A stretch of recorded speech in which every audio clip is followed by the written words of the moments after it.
પાટિયા હેઠા મૂકવાની વાત બંધ કરો, તમારાથી નહીં મુકાય, તમને મૂકો નહીં મૂકો. બધા પાટિયા ભેગા કરી એક ફેડરેશન જેવું બનાવીને લડીએ.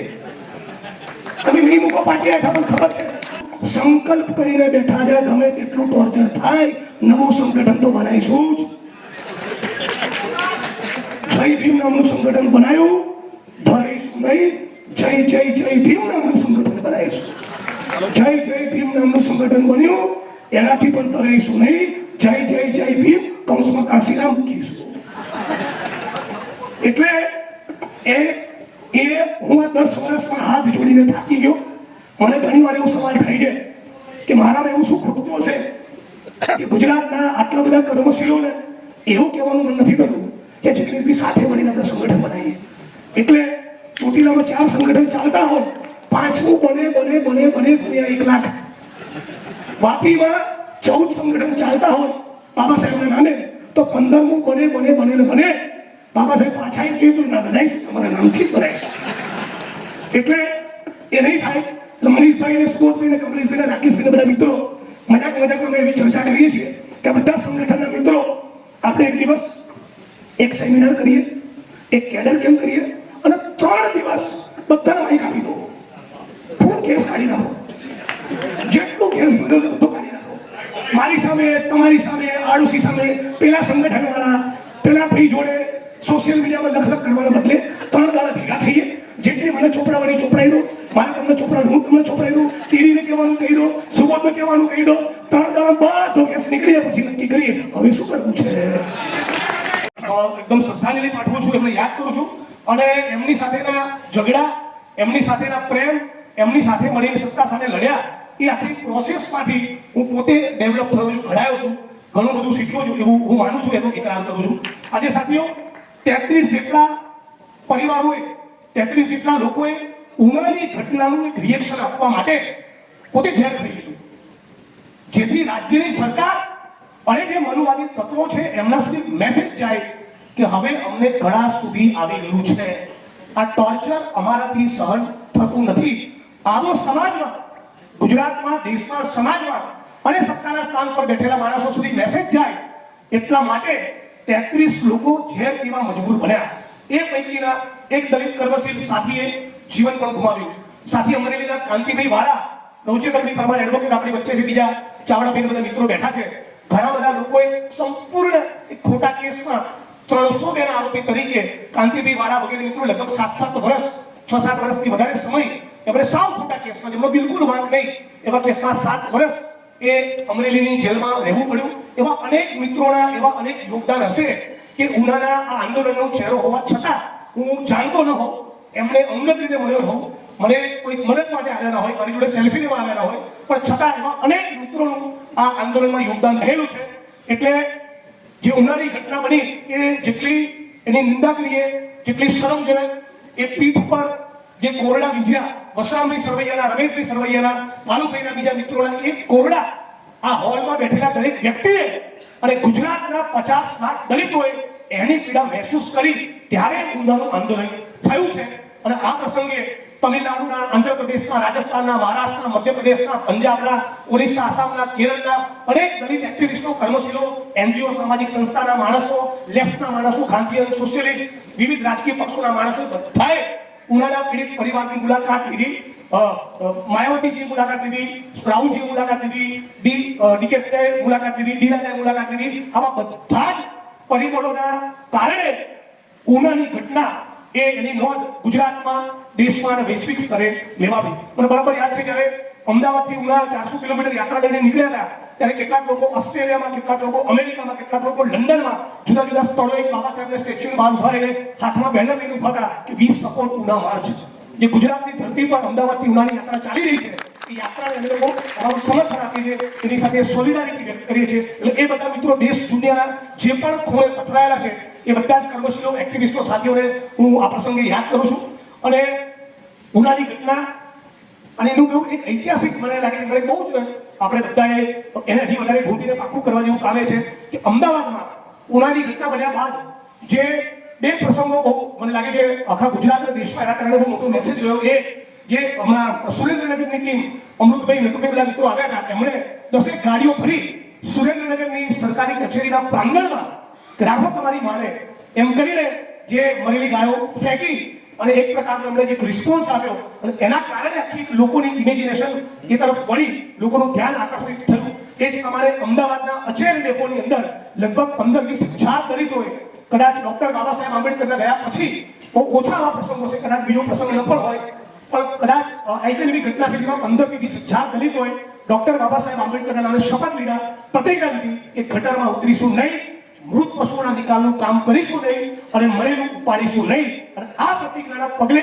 મારી વિધાનસભા વડગામ સહિત ગુજરાતમાં આજની તારીખે સેંકડો હજારો લોકોએ મૃત પશુઓના નિકાલનું કામ જે જાતિ વ્યવસ્થાએ આપણા નમણે લખ્યું હતું એ કામની કાયમ માટે સદા માટે ચોકડી મારી દીધી છે.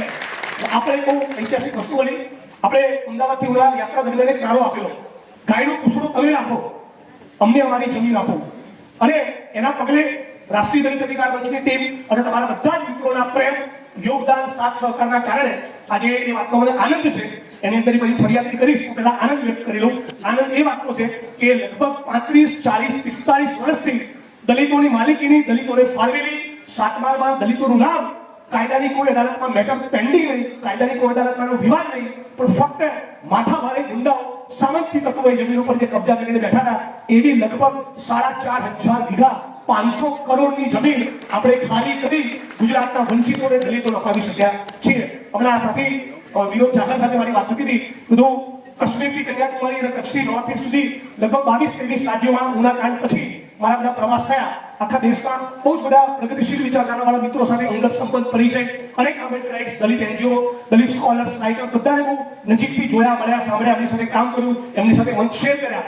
પણ ગુજરાતના દલિત આંદોલને, ઉનાના દલિત આંદોલને એટલો કોલર ઊંચો કરવો પડે કે છેલ્લા 25 વર્ષમાં ગુજરાતની ધરતીના કર્મશીલોએ, દલિતોએ જેટલી જમીનો ખાલી કરાઈ ને ઇન્ડિયાના બીજા કોઈ સ્ટેટમાં આવું કામ થયેલું આ છેલ્લા 15-20 વર્ષમાં જોયેલું નથી.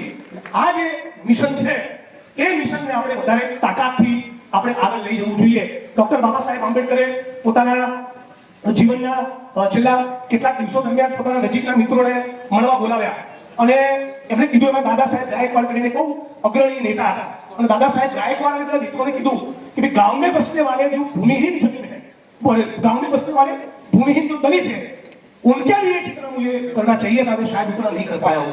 तो તમે લોકો ગામડામાં બસતા આ શ્રમિક, દાળિયા, ખેત મજૂર દલિતોનું જમીનનું કામ ઉપાડજો, એમને જમીનો મળે એ કામ તમે કરજો. એવું ડોક્ટર બાબા સાહેબ આંબેડકરના જીવનની છેલ્લી જે લાગણી હતી, કેટલીક ઈચ્છા હતી, બુદ્ધિઝમમાં લોકો કન્વર્ટ થાય, પોલિટિકલ પાવર અચીવ કરે, એ બધી વાતો આપણે જાણીએ છીએ. પણ જમીનના કબજા દલિતોને મળે અને દલિત દાળિયાઓ મટી, ખેત મજૂર મટી, આ સામંતી જાતિ વ્યવસ્થાનું સ્ટ્રક્ચર તોડી એ પણ જમીન માલિક બને અને સામાજિક વ્યવસ્થાના ઢાંચામાં એ ઉપલી પાયરીએ જઈને દલિતો બેસે, એ ડોક્ટર બાબા સાહેબ આંબેડકરનું સપનું હતું. એ સપનાને સાકાર કરવા માટે મેં અનેક કાર્યક્રમો કીધું છે. ફરી તમારી વચ્ચે વાત મૂકું છું, બધા જ મિત્રો આ બહુ અદ્ભુત વસ્તુ યાદ રાખવા જેવી છે. દાદા સાહેબ ગાયકવાડના એ આંદોલનના પગલે આખા મહારાષ્ટ્રમાં, ગુજરાતમાં અને દેશમાં ખેત મજૂરોને, ખાસ કરીને ઓબીસી, આદિવાસી, દલિત સમાજના ખેત મજૂરોને જે જમીનો મળી એનો આંકડો તમારામાંથી કોઈ કહી શકે? 39 લાખ એકર. કેટલી?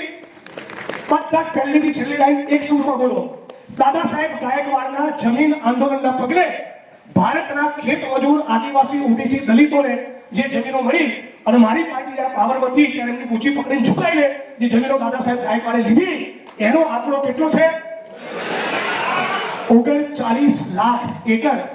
આ દલિત આંદોલનની વિરાસત ખાલી બાબા સાહેબના સ્ટેચ્યુને માળા પહેરાવા પૂરતી સીમિત થઈ જાય તો આપણે બધા ઇતિહાસના ગુનેગાર બનવાના છીએ. 14 એપ્રિલ ઉજવીએ, 6 ડિસેમ્બર ઉજવીએ, ભીમા કોરેગાંવ દિવસ ઉજવીએ, સંવિધાન દિવસ ઉજવીએ, એટ્રોસિટીની, અત્યાચારની ઘટનામાં મામલતદાર, પ્રાંત અધિકારી, કલેક્ટર, એસપી, ધીકને આવેદનપત્ર આપવું જોઈએ, જડબાતોડ ફાઇલ આપવી જોઈએ. પણ જો આપણા શિક્ષણના જે સવાલો છે, આપણા રોજગારના જે સવાલો છે, આપણા આરોગ્યના જે સવાલો છે, આપણા જે જમીનના પ્રશ્નો છે, આપણા જે આર્થિક સવાલો છે, એ મુદ્દા ઉપર જો આપણું ફોકસ નહીં હોય તો આપણે આ આંદોલનને સ્ટેપ 2 માં બીજા તબક્કામાં પ્રવેશ કરાવી શકીશું નહીં. આ વાતનો આજે આપણે સંકલ્પ કરવો જોઈએ. આ સરકાર પાસે આપણે જે માંગણી કરવાની છે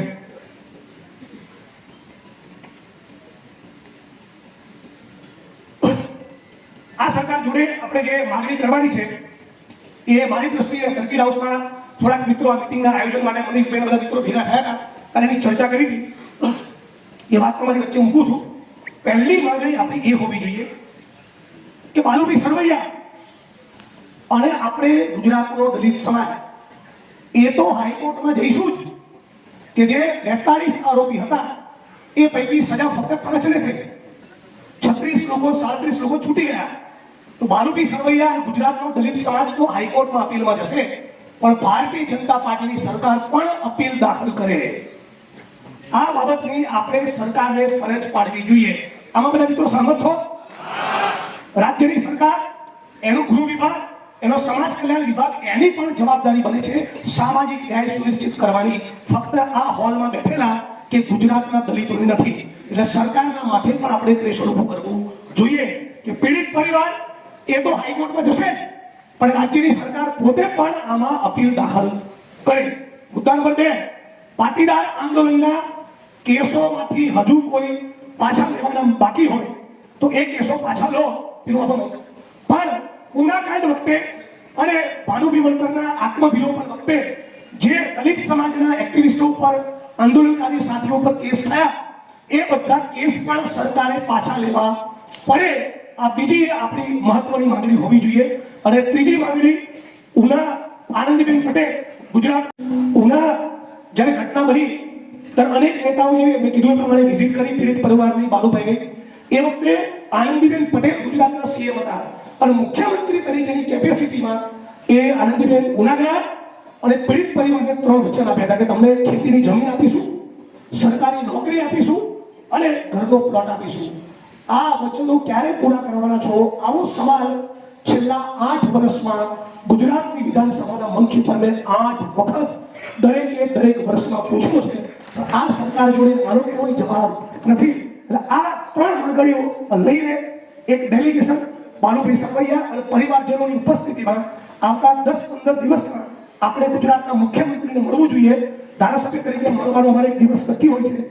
એ નક્કી કરેલા દિવસે આપણે બધા સાથે મળીને જઈએ અને એ બાદ પણ જો સરકાર પોતે અપીલમાં ન જાય, પીડિત પરિવારને આપેલા વચનો પૂરા ના કરે અને ઉનાકાંડના આંદોલન વખતે જે દલિત એક્ટિવિસ્ટ ઉપર થયેલા કેસ એ પાછા ન લે, તો આપણે ફરી એકવાર એક મોટી શક્તિ, એક મોટી તાકાત, મોટું જન સંમેલન એ સૌરાષ્ટ્રમાં, રાજકોટમાં અથવા તો ગાંધીનગર કે અમદાવાદમાં કોઈ જગ્યાએ એવી મોટી શક્તિ, મોટી તાકાત આપણે ઊભી કરવી જોઈએ. આ વિચાર સાથે બધા મિત્રો સહમત છો? આપણા પ્રશ્નો બીજા અનેક છે. અનેક પ્રશ્નો પર બહુ વિગતે લાંબી વિસ્તારપૂર્વક ચર્ચા કરી શકાય, પણ હાલ પૂરતું આપણું ફોકસ એ ઉનાના પીડિત પરિવારને ન્યાય મળે એના પૂરતું કેન્દ્રિત રાખીએ અને પછી આવનારા દિવસોમાં બીજા અનેક પ્રશ્નોની વાત અને રજૂઆત આપણે કરીશું. હું વધારે લાંબુ નથી કહેવા માંગતો. બીજી 1-2 વાત કહીને મારી વાણીને વિરામ આપીશ. આપણે બધાએ આપણે જાણીએ છીએ કે બાલુભાઈ સરવૈયા અને એમનો પરિવાર એ બહુ લાંબા સમયથી 10 વર્ષથી એડવોકેટ ગોવિંદભાઈ જેવા મિત્રોના સહારે એક જબરદસ્ત કાનૂની લડત આપેલું છે. ભાઈ એડવોકેટ ગોવિંદભાઈ બધા બીજા વકીલ મિત્રો માટે પણ તાળીઓનો આવકાર થવો જોઈએ. એટલે આજે આ મંચ ઉપરથી મારી પર્સનલ વિનંતી છે કે આપણે બધા જ ફૂલની પાંખડી એ બાલુભાઈ સરવૈયાના પરિવારને એક આર્થિક ટેકો થાય એવી મદદની હાથ જોડીને આપ તમામ લોકોને વિનંતી અને અપીલ કરું છું. આશા રાખું છું કે તમે બધા એક સરસ યોગદાન એ બાલુભાઈ સરવૈયાના પરિવારજનોને પહોંચાડશો, જેથી અનેક આવા પ્રસંગોમાં, કાર્યક્રમોમાં એમણે વકીલોના ધક્કા, કોર્ટના ધક્કા, મારા જેવા ગંડાના માણસો બોલાવે, ફંક્શનો, રેલીઓમાં જવાનું હોય તો આપણે બધા સાથે મળી એમણે એક સરસ આર્થિક રકમનું કોન્ટ્રીબ્યુશન આપવું જોઈએ. બધા મિત્રો એમાં રેડી છો? તો બધાને હું વિનંતી અને અપીલ કરું છું. અને છેલ્લી વાત એ કરવા માંગુ છું, હમણાં મંચ ઉપર રાકેશભાઈ મહેરીએ વાત કરી, એમની ઉપર તળી ભાગનો કેસ કરવાની કોશિશ કરી છે અને દારૂની બોટલો દ્વારકાના ગોહિલ નામના છોકરાએ, દેવરાજ ગોહિલ નામના છોકરાએ એક જગ્યાએથી દારૂની પેટીઓ પકડી તો એને બિરદાવવાના બદલે એની ઉપર દારૂની પેટીઓની લૂંટનો કેસ કર્યો. અમરેલીના આંકડિયાના બધા મિત્રો પણ ઉપસ્થિત છે. એ પણ આ જ પ્રમાણે ખોટા કેસનો ભોગ બનેલા છે. વડોદરાની અંદર એક એએસઆઈ ચાલુ નોકરી દરમિયાન 15 થી 20 દલિત યુવાનોની ઉપસ્થિતિમાં કાયદાથી પ્રતિબંધિત અને દલિતોને સૌથી વધારે હર્ટ કરનારો જે શબ્દ છે એ પોલીસ સ્ટેશનની અંદર બોલ્યો, છતાં પોલીસ એની સામે ગુનો દાખલ નહોતી કરતી. પછી પાછળથી આપણે એફઆઈઆર કરાવી, પણ જે તે તબક્કે પોલીસ ગુનો દાખલ નહોતી કરતી જાતિ સૂચક શબ્દો વાપરવા છતાં. તો સુરતના અને ખાસ કરીને વડોદરા શહેર અને જિલ્લાના બધા મિત્રોએ આ મુદ્દે રેલી કરી. તો પેલા એએસઆઈની સામે ગુનો દાખલ કરવાના બદલે 54 જેટલા આપણા યુવાનોની પર પણ ખોટા કેસ કર્યા. એટલે આવા દલિત સમાજના યુવાનો લડનારા માણસોને આ રાજ્યની પોલીસ પ્રશાસન બહુ જ સિસ્ટમેટિકલી વીડીને પાસા, તડીપાર, 307, છેડતી આવા અનેક પ્રકારના કેસોમાં ફસાવી રહી છે. આ સંજોગોમાં આ જે મીટિંગ આપણે કરી અને જે થોડી ઘણી એકતા ઊભી થઈ, આવી એકતાનો સરવાળો નહીં કરીએ તો આ રાજ્યની સરકાર એ અનેક લોકોને ટાર્ગેટ કરશે. એટલે બધાને ખાસ વિનંતી અપીલ કરું છું કે આપણા લડનારા માણસમાંથી કોઈ પણ વ્યક્તિને ટાર્ગેટ કરે તો સમાજના બાકીના તમામ માણસો એ એક થઈ મજબૂત રીતે એની પડખે ઊભા રહેવું જોઈએ. ડીડીભાઈને એક આઈપીએસ અધિકારીએ બહુ બદતમીજી કરી હતી અને ખોટા કેસમાં ફસાવી નાખવાની ધમકી આપી હતી. સામે રાજકોટ જઈને અમે બધા મિત્રોએ એક લડતની શરૂઆત કરી હતી અને એ આઈપીએસ અધિકારીને બહુ સરસ શબ્દોથી અમે લોકો નવાજેલા. થોડુંક એમને રીલો તો આવેલો છે, પણ આવનારા દિવસોમાં બધા જ મિત્રોને ખાસ કહેવા માંગુ છું કે મને ધારાસભ્ય તમારા પ્રેમના કારણે બનવા મળ્યું છે. તમે જે મારું રિસ્પેક્ટ કરો છો, મારું સન્માન કરો છો, મારું જે સમર્થન કરો છો એના કારણે બનવા મળ્યું છે. અને એનો ભાર હું બહુ જ પ્રેમથી વહન કરું છું અને મને કોઈ દિવસ થાક લાગતો નથી. અને તમારા માટે અડધી રાતે પણ કામ કરવાનું આવે તો મને નકરો આનંદ જ મળે છે. એટલે તમે કોઈ પણ પીએસઆઈથી લઈ ડીજી કક્ષાનો કોઈ પણ માણસ કારણ વગર આંખની ભ્રમણ ઊંચી કરે ને તો મને કહેજો. આજે તો આ માહિતી બરાબર છે, મારું ગયેલું છે એટલે મારા ચીર પરિચિત અંદાજમાં વધારે નહીં બોલી શકું, પણ મારો ભાવ અને લાગણી તમારા સુધી પહોંચી ગયા છે. જ્યારે ડીવી સોલંકીને કે દેવરાજ ગોહિલને કે અમરેલી આંકડિયાના માણસોને કે બરોડાના માણસોની સાથે કોઈ બદતમીજી કરે ને તો મારા મગજમાં એવી એન્ટ્રી એ અધિકારીની પડી જતી હોય છે કે પછી ભવિષ્યમાં હું કેવો દાવ લેવા માંગુ છું એ આ જગતમાં મારા આત્મા સિવાય કોઈ જાણતું નથી. And when I say it, I mean it. હું જ્યારે કહું છું ત્યારે કરું છું. મારા માણસોનું કારણ વગર નામ નહીં લેવાનું, તળિયા તૂટી જશે. નમો બુદ્ધાય, જય ભીમ, સંવિધાન બધું જ બોલું છું, બહુ જ ગમે છે, બાકી તળિયા તૂટી જશે. એટલે બધા જ મિત્રોને કહેવા માંગુ છું, આ બધા જે નોકરો છે ને આપણા આઈએસ આઈપીએસ ઓફિસરો, એમને કહી દો તમારા ભાઈનું નામ જિગ્નેશ મેવાણી ફાડી નાખશે. અને બધા દલિત સંગઠનના મિત્રોને બી ખાસ કહો કે પાટિયા હેઠા મૂકવાની વાત બંધ કરો. તમારાથી નહીં મુકાય, તમને મૂકું નહીં મૂકો. બધા પાટિયા ભેગા કરી એક ફેડરેશન જેવું બનાવીને લડીએ. તમે નહીં મૂકો પાટિયા હેઠા, પણ ખબર છે બરાબર. હું સંકલ્પ કરીને બેઠા છે, ગમે તેટલું ટોર્ચર થાય નવું સંગઠન તો બનાવીશું જ. જય ભીમ નામનું સંગઠન બનાવ્યું, ધરાઈશું નહીં. જય જય જય ભીમ નામનું સંગઠન બનાવીશું. જય જય ભીમ નામનું સંગઠન બન્યું, એનાથી પણ ધરાઈશું નહીં. જય જય જય ભીમ કૌંસમાં કાશીરામ મૂકીશું. એટલે એ હું આ 10 વર્ષમાં હાથ જોડીને થાકી ગયો. મને ઘણી વાર એવો સવાલ થાય છે કે મારામાં એવું શું ખૂટતું હશે કે ગુજરાતના આટલા બધા કર્મશીલોને એવું કહેવાનું મન નથી થતું કે જેટલી સાથે મળીને આપણે સંગઠન બનાવીએ. એટલે ચોટીલામાં 4 સંગઠન ચાલતા હોય, 5મું બને ગુણ્યા 1 લાખ. વાપીમાં 14 સંગઠન ચાલતા હોય બાબા સાહેબના નામે તો 15મું બને બાબા સાહેબ પાછા એમ કીધું ના બનાવીશું, તમારા નામથી જ બનાવીશું. એટલે એ નહીં થાય. એટલે મનીષભાઈ ને સુબોધભાઈ ને કમલેશભાઈ ને રાકેશભાઈ બધા મિત્રો મજાકમાં અમે એવી ચર્ચા કરીએ છીએ કે બધા સંગઠનના મિત્રો આપણે એક દિવસ એક સેમિનાર કરીએ, એક કેડર કેમ્પ કરીએ અને 3 દિવસ બધાને માઇક આપી દો. ફોન કેસ કાઢી નાખો, જેટલો કેસ બન્યો છે બધો કાઢી નાખો. મારી સામે, તમારી સામે, આડોશી સામે, પેલા સંગઠનવાળા, પેલા ભાઈ જોડે સોશિયલ મીડિયામાં લખલખ કરવાના બદલે 3 દાડા ભેગા થઈએ. જેટલી મને ચોપડાવાળી ચોપડાઈ દો, મારે તમને ચોપડાનું હું તમને ચોપડાઈ દઉં, ટીડીને કહેવાનું કહી દો, સુબોધને કહેવાનું કહી દો. 3 દાડા બધો કેસ નીકળીએ પછી નક્કી કરીએ હવે શું કરવું છે. તમે શું સમજો આપણે આજે આ મંચ ઉપર તમને ખબર કેમ પકડાવું નથી, કેમ કોઈ બેસાડ્યા નથી? બધા બહુ વિવેકી થઈ ગયા ના, મને ના કીધું એની ફરિયાદ ના આવે એટલા માટે.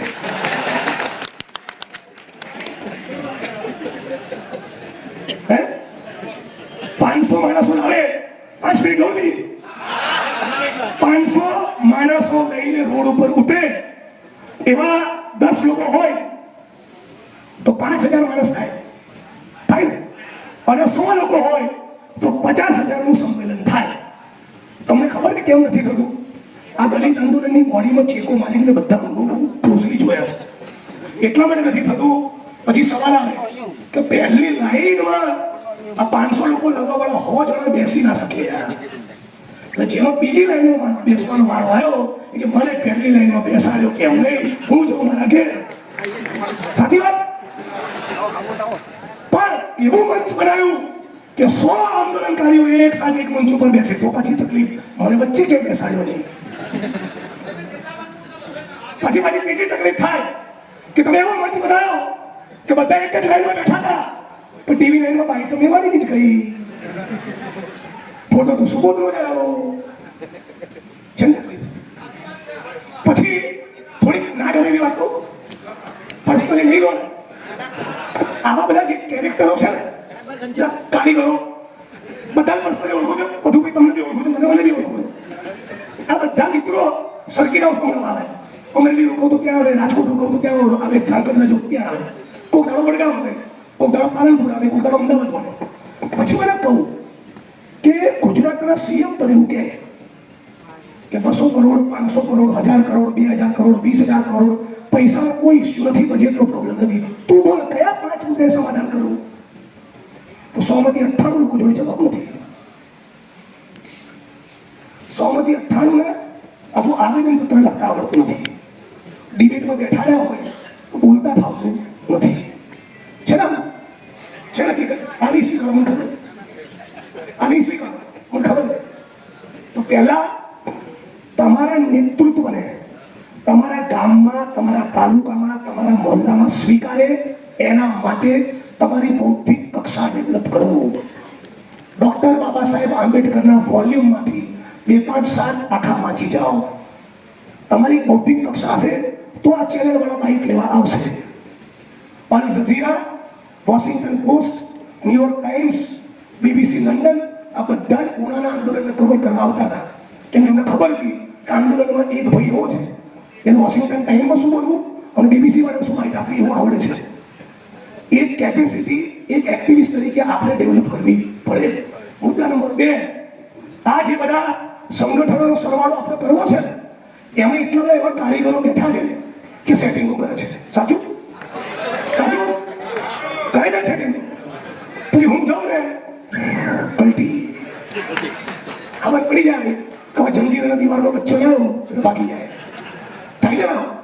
તો આમાંની એક યાદી બનાવો, આમનો કાર્યક્રમ પહેલા પૂરો કરી દો પછી સરકારનો કરીશું.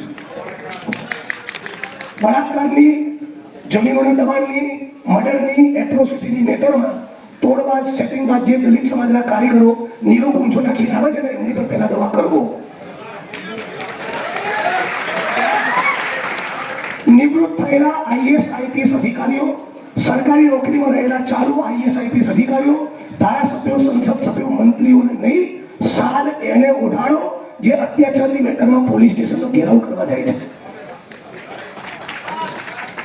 એનું સન્માન આપણે કરો.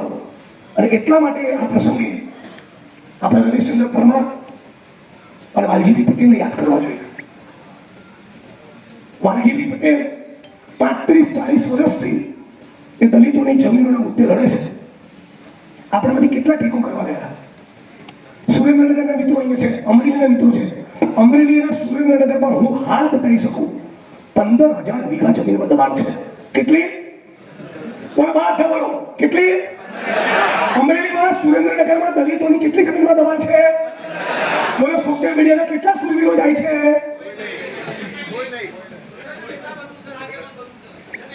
જઈએ છીએ તો નવી જમીનની ફાળવણી તો પછી ફાળવાયેલી જમીનોના કબજા લેવા આપણે જતા નથી, પણ માળા પહેરવાનું ચૂકતા નથી. જય ભીમ. થોડું આત્મચિંતન મંથન કરવાની જરૂર ખરી ને. પણ બાલુ કાકા તમને બહુ પ્રેમથી વાત કરું, તમારી સાથે બહુ જ ખોટું બન્યું, પણ તમારી સાથે આખો સમાજ છે જો જોડે સલાહ બધા પીડિતો જોડે આવું નથી કર્યું એટલે સમાજનો તમે પણ દિલથી આભાર માનજો અને માનતા જ રહેલો ઉભા થઈને. બરાબર? તમારી સાથે જે બન્યું એવું અનેક લોકો જોડે રોજ બને છે. ઉનાથી ખતરનાક ઘટના ઉનાકાંડના જ મહિનામાં બની હતી અને સાબર વેરાવળની ઘટના ડીડી બધા મિત્રો જાણતા હશે. એટલે તમારી સાથે આખા ગુજરાતના દલિત સમાજના લોકોની લાગણી બંધાય એ વાતનો તમારે પણ ઘણો સ્વીકાર આપણે બધાએ કરવો જોઈએ. તો સાથીઓ મારી વાણીને વિરામ આપું છું. આ તમામ મિત્રોનો ખૂબ ખૂબ આભાર. આજે સાથે મળ્યા અને સાથે બેઠા કેટલું સરસ લાગ્યું ને? તો આ જ પ્રમાણે બીજા જે પણ આવા પ્રસંગો ઘટના બને આપણે બધા સાથે મળીને લડીએ, આપણી એકતાને વધારે મજબૂત કરીએ. અમે નવા કોઈ સંગઠનો ન ખોલતા, ખુલેલા સંગઠનોનો સરવાળો કરી એક છત્રી નીચે આવીએ અને બાલુ કાકાને આપણે જે મદદ કરવાની જાહેરમાં અપીલ કરી છે એ મદદની અપીલના ભાગરૂપે પહેલા હું મારો 25,000 રૂપિયાનો ફાળો ખાઉં છું. આ તમામ લોકોને વિનંતી છે કે કોઈ જાતનું એકાઉન્ટ જાહેર નથી કરવાનું, સીધા બાલુ કાકાને ડાયરેક્ટ મદદ પહોંચાડજો. રસ્તામાં સુબોધભાઈ બી ના આવે, મનીષભાઈ બી ના આવે, જિગ્નેશભાઈ પણ ના આવે, એમને મદદની જરૂર હાલ પૂરતી નથી. આ કેસમાં ચુકાદામાં પરિણામ ના આવે ત્યાં સુધી વર્ષો વર્ષ એમને મદદની જરૂરિયાત રહેશે. વર્ષો વર્ષ બાલુ કાકા અમે તમારી ફરજે ઉભા રહીશું, સુપ્રીમ કોર્ટ ઓફ ઇન્ડિયા સુધી લડીશું, આર્થિક ટેકો પણ આપીશું.